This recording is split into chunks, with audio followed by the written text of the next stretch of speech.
Olha, a semana começou complicada para os motoristas de Brasília. Um esquema especial de trânsito e de segurança foi montado na esplanada dos ministérios por conta do 8º Fórum Mundial da Água. Quem trabalha na região central foi pego de surpresa. E o resultado, uma manhã de segunda-feira de muito congestionamento. A decisão de fechar na altura da catedral até o fim da esplanada dos ministérios causou um nó no trânsito nesta manhã de segunda-feira. Como não poderia ser diferente, o cenário foi de trânsito lento e de muito motorista revoltado. Quem chegava de transporte público também foi surpreendido. Teve que descer na rodoviária e continuar a pé para os ministérios. Tem uma revista ali ainda. Não precisa nem revistar a bolsa ali para ver se tem alguma coisa dentro ou não. Todo mundo foi pego de surpresa. Tá muito complicado, tá tudo fechado aqui e não tô conseguindo acesso. Muito tempo no trânsito? Como que tá o trânsito lá para cima? Tá tudo parado também, tá muito ruim. A mudança do trânsito foi por conta da abertura oficial do 8º Fórum Mundial da Água, que aconteceu nesta manhã no Palácio do Itamaraty. O horário de reabertura das pistas não foi divulgado pela Polícia Militar. E por falar em segurança pública, o policiamento na região foi reforçado. Acho que é desnecessário, totalmente sem nexo. Trânsito também complicado perto da estrutura montada no Centro de Convenções Ulisses Guimarães e no Estádio Nacional Mané Garrincha, onde acontece o fórum. E as alterações nessa região continuam assim até o fim do evento, que é dia 23 de março. A gente viu aí, teve muito problema no trânsito. Sobre este assunto, já estamos aqui com o Cláudio Humberto para comentar com a gente. Muito boa tarde, Cláudio. Olá. Mesmo com a presença de chefes de Estado, chefes de governo, era preciso dar esse nó no trânsito? É claro que não, né? Olha, a gente percebe que, afinal de contas, estava aqui 11 chefes de governo, presidentes de vários países, e é necessário mesmo tomar algumas medidas de segurança. Isso acontece em qualquer lugar do mundo. Agora, o único lugar do mundo que esse caos se estabelece é exatamente em Brasília, né? A incapacidade de planejamento da Polícia Militar, Departamento de Trânsito, Batalhão de Trânsito e as autoridades envolvidas nesse tipo de evento é indesculpável, porque, afinal de contas, Brasília vive isso rotineiramente, recebendo dignitários internacionais, sediando eventos importantes. Então, aqui em Brasília, a gente está habituado a ver qualquer manifestaçãozinha de 50 pessoas já bloqueia o trânsito da esplanada dos ministérios, do eixo monumental e etc. Né? Eu participei, eu vi dezenas de visitas de presidente brasileiro ao exterior e em todo lugar, em nenhum desses lugares, eu vi nada parecido com o que se vê aqui em Brasília. E Brasília tem a condição de avenidas muito largas, né? de fácil acesso e, portanto, como disseram todos os nossos entrevistados, eis uma coisa desnecessária essa que foi feita hoje, essa presepada, produto da incompetência de quem deveria estar preparado para isso. A gente continua falando do fórum, Cláudio, porque a abertura do Fórum Mundial da Água teve a participação do presidente Michel Temer e de líderes de diversos países. O governo federal aproveitou o momento para anunciar o trabalho e um projeto de lei que vai modernizar a lei do saneamento básico. A programação do fórum começou neste domingo e deve atrair cerca de 40 mil pessoas até sexta-feira.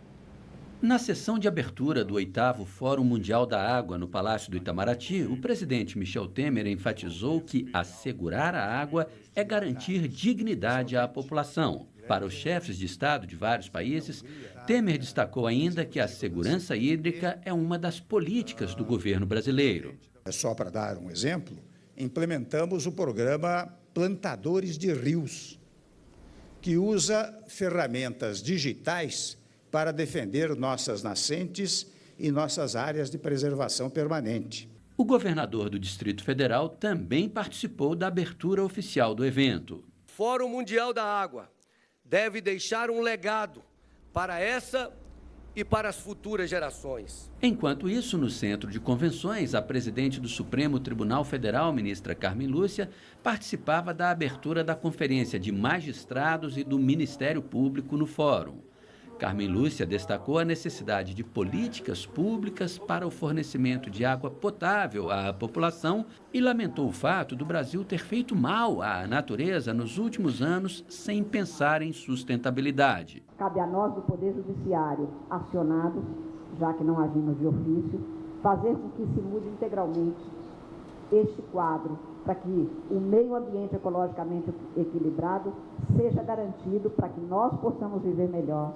A Procuradora-Geral da República também esteve no evento e destacou que o Brasil precisa de justiça, assim como precisa de água. Temos sede de justiça no Brasil. A justiça, ministro Benjamin, é como a água. Sem ela, morremos de sede. Como a água, a justiça é leve e reconfortante para quem dela necessita. Ao fazer essa associação e ressaltar a necessidade da união de magistrados e sociedade para garantir a aplicação da lei, Raquel Dodge falou sobre a morte da vereadora Marielle Franco, executada a tiros na semana passada no Rio. Precisamos de justiça para Marielle Anderson, precisamos de justiça para os que defendem a água, para os que são vítimas da falta de água e do modo injusto do uso da água. Precisamos que a água, como a justiça, seja para todos. A ironia é que a capital sede do Fórum Mundial da Água segue enfrentando o pior racionamento da história. Hoje estão sem água no Corte, Asa Norte, Noroeste, Vila Planalto, também Itapuã, Vicente Pires, Santa Maria e parte de São Sebastião. Mas o rodízio passa por mudanças por causa do fórum. As regiões do estádio Mané Garrincha e do centro de convenções, onde se concentram as atividades, não ficarão sem água. O corte nessa região seria na próxima quinta-feira. Vale lembrar que o racionamento completou 14 meses na semana passada. Cláudio Humberto, as autoridades não vão sofrer, então, com o corte de água. Pois é, e a gente viu aí nas imagens, né, o governador Rodrigo Hollenberg passando vergonha no 8º Fórum Mundial de Águas, né? O governador de Brasília falando de água ou falando de segurança hídrica na única capital do mundo que está sob racionamento de água, a única capital do Brasil que está sob racionamento d'água. O governador, na verdade, era aquele sujeito que estava falando de corda em casa de enforcado. Deveria ter aproveitado a oportunidade de demitir toda a cúpula da CAESB e da ADASA, que foram incapazes de evitar isso que a gente já passa já há tanto tempo, há mais de um ano aqui em Brasília. Para falar de segurança aqui, porque o governo federal vai destinar mais de R$1 bilhão para a intervenção federal no Rio de Janeiro e também para o recém-criado Ministério da Segurança Pública. O dinheiro vai ser remanejado do orçamento federal deste ano. E os detalhes estão chegando ao vivo com a Renata Dourado, já está com a gente por aqui.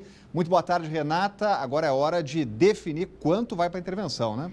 É isso, Rodrigo. Boa tarde para você. Uma ótima semana para todos que estão aí nos acompanhando. Então, o anúncio da liberação desse dinheiro foi feito pelo ministro do Planejamento e ele disse também exatamente isso, que vai ser aí destinado esses recursos. A princípio, ele não queria dizer qual seria o valor, mas a imprensa insistiu. Então, ele terminou dizendo que vai ser R$1 bilhão tanto para a intervenção quanto para o novo ministério. Agora é realmente definir quanto que vai para a intervenção e o valor que vai ser destinado ao novo ministério. Ontem, o ministro do Planejamento, Diogo Oliveira, participou de uma reunião no Palácio da Alvorada. Então, o presidente Michel Temer convocou vários ministros para tratar sobre esse assunto. E ele disse também que até o final dessa semana o governo vai enviar um projeto para a Câmara dos Deputados, na verdade para o Congresso Nacional, já que os deputados e senadores também precisam avaliar e aprovar aí esse remanejamento. Vamos ouvir o que o ministro do Planejamento, Diogo Oliveira, falou sobre isso. O dinheiro do Rio de Janeiro, na verdade, é um dinheiro para a segurança pública do Rio de Janeiro. Uma parte pode ser para o Estado e uma parte pode ser para as forças federais que estão lá, né?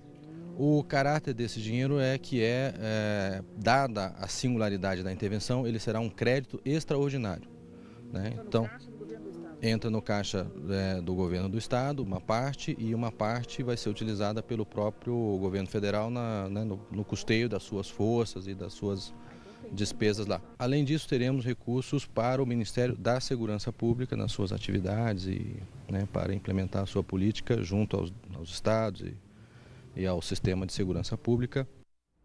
É isso, Rodrigo. Então, os recursos serão remanejados. Isso quer dizer que são recursos que seriam destinados a outras áreas e que vão, portanto, a essas duas áreas. Falando um pouco sobre a atualização aí do caso da Marielle Franco e do motorista Anderson Gomes, que foram assassinados, o PSOL, o partido da Marielle, vai entrar com uma representação tanto quanto contra uma desembargadora do Tribunal de Justiça do Rio de Janeiro, com relação também ao deputado federal Alberto Fraga, porque ambos fizeram postagens nas redes sociais, aquelas chamadas fake fake news. Então fizeram uma postagem dizendo que Marielle havia sido casada com um famoso traficante do Rio de Janeiro e que ela foi eleita graças ao apoio de uma facção criminosa do Rio de Janeiro também. Inclusive colocaram uma foto em que uma mulher está no colo de um homem, que seria Marielle, que seria o traficante. Na verdade, não é nem Marielle nem um traficante, né?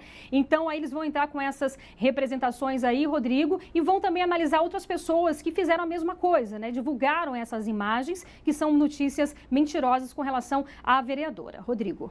Obrigado, Renata. Continua acompanhando o caso. Cláudio Humberto, esse caso mostra que é preciso ter muito cuidado aí com as notícias falsas, as fake news. Sem dúvida nenhuma. É preciso ter muito cuidado mesmo, né, para que a gente não fique retransmitindo, né, repassando informações graves sobre a honra das pessoas, sobre a dignidade das pessoas, sobretudo aquelas que não estão aqui mais para se defender, como é o caso da vereadora assassinada no Rio de Janeiro.